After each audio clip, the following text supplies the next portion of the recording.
Come on, it's been a long time since I was able to do the... Shut up. You It's win. a long That's time you had to say shut up as well, right? I want to say shut up to Joel. I've missed this for 3 years. Oh, get out. So this is Feud from Bearwaves, and so I understand about this game. It was originally designed as a board game, but then I think the developers got in touch with the board game developer, or the vice versa or something, and they realized this is probably better as a video game. Swap him with him. Oh, okay. Like that, is it? Yeah. Right. Okay. If that's how we're going to play it. If that's how we're going to play it. Don't like this, Joel. Getting Dakadara flashbacks. You've got a 4x4 grid, and every space is filled with somebody, and you know there's a few options for laying out your pieces. You know, it's like I don't have any strategy. No, It's like, we'll just place and see what happens. Yeah, I'm gonna put my king in the corner, and then actually you'll go. But there's 2 ways to win.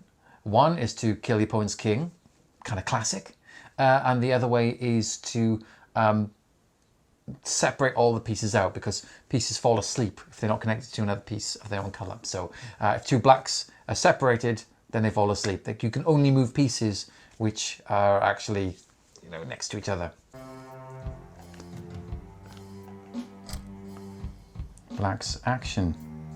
Oh yeah, your king's gone to sleep, of course. And so you've got these 2 parts of your turn. You've got Switching. You've got switching. Yeah. You've got switching. And you can switch the 2 pieces over. It can be yours and an opponent's, not just your own. Okay. Yeah, all right. Let's swap those around, and then you choose an action. So, Greg, what are all the pieces we've got? So we've got the archers that can sort of shoot vertically, horizontally across the grid.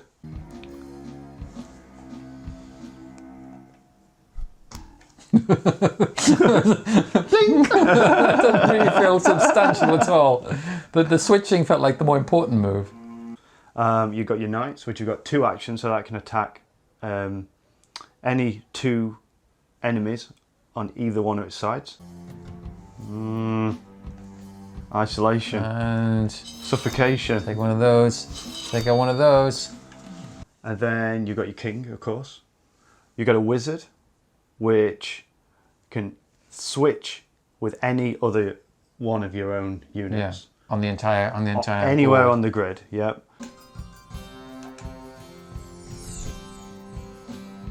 And then you've got a healer, Oh yeah, which is right. self-explanatory.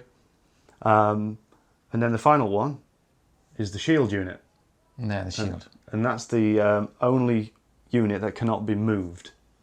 Well, you can move it. Yeah, you can personally move it, but your other opponent can't switch with it. Yeah. So it becomes like a really heavy piece, and it's got 4 health. And the key thing about the shield unit is that it blocks archers' shots. Yes. Medic is out of harm's way. No, I've got my shield in the way. Don't you dare. There we go. Not for much longer, my good and trusted friend. No, you're not good and trusted friend at all. That's just something I say to make you feel comfortable and confident. The interesting thing is, when you first get presented with this game, you're like, what? It's like it's a tiny board, and everything seems to be like, well, they've got so many things to play with. And then slowly, what I think kind of makes this game is the fact that pieces, when they're separated, go to sleep. And then that starts to make this idea like your pieces just get separated, and then like you've got losing power, or you're trying to make the other enemy lose their abilities to do stuff. Everybody's asleep. So close. Like, you feel like one wrong move is like game over. And then when you start taking out pieces, you get this void starting to appear in the map, and it really feels like the game is degrading in front of your eyes. Yeah, and the thing is, the 4x4 grid, it's so small, and yet when there starts to get gaps in it, it starts to almost become a landscape where there's little bottlenecks. Oh, this is a slow war of attrition, isn't it? Yeah. Way to make a bottleneck, Joel. Here's the thing: if the medic gets taken away, what happens next? So I'm just thinking, if the medic goes, then these sections are completely separated. Yeah. Because I was hoping that I could use my wizard, but my wizard's asleep. He's isolated, so. When you start factoring in the sort of axes that the archers can sit along, and where you position your shield unit, and again, the shield unit cannot be moved by your opponent. So there's a lot sort of in this compact little design, and it's really difficult trying to wrap your head around the switching mechanic. Switch. I got to switch. If you don't want to switch, you just have to click off it. Click off of him, yeah.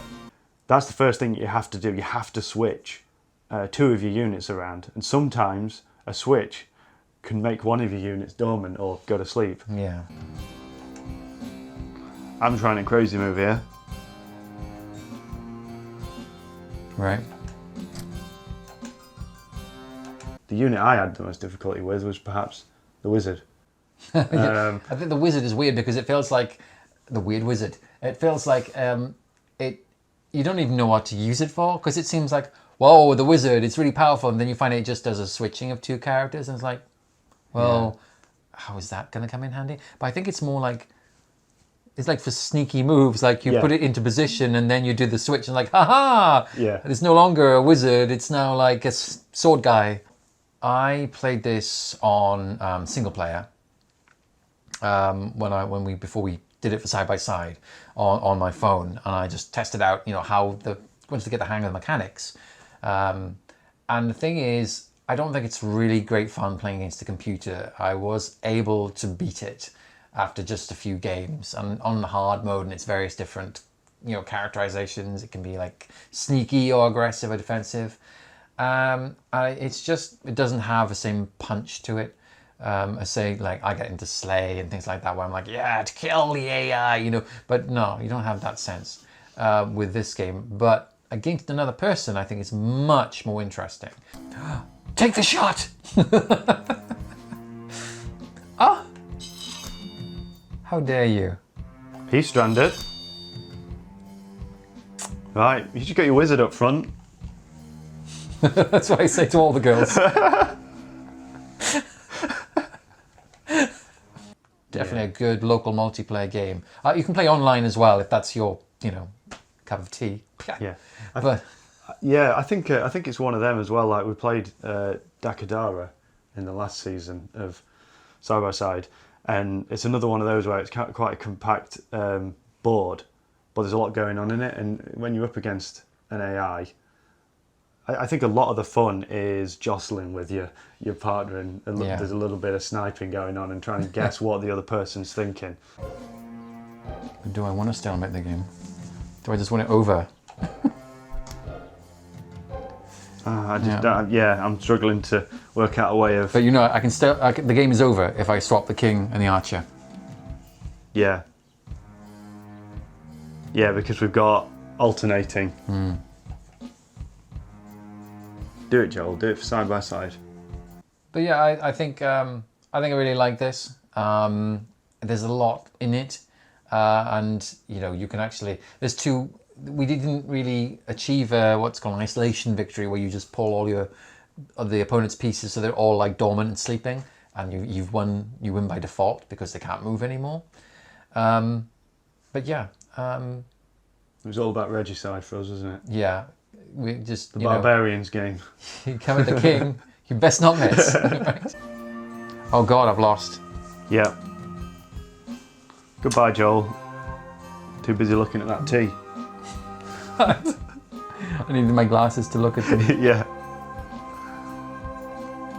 Yeah, this was the plan, but it's like... Oh, crafty, but... Except that I put my king right in the firing line. Yeah, oh no. Okay, I'll just keep swapping these guys around. There you go. GG. There's just no way I can... if I was cleverer, But I was hoisted by my own leotard. Hoisted by my leotard. Wow, this is one for the ages. Swap, swap, swap, swap, swap. Swap till you drop. No, no, no. Regicide. Well, you know, obviously, You're Reggie. I let you win. It's obvious. Right, 1506 it took. Wow. Wow.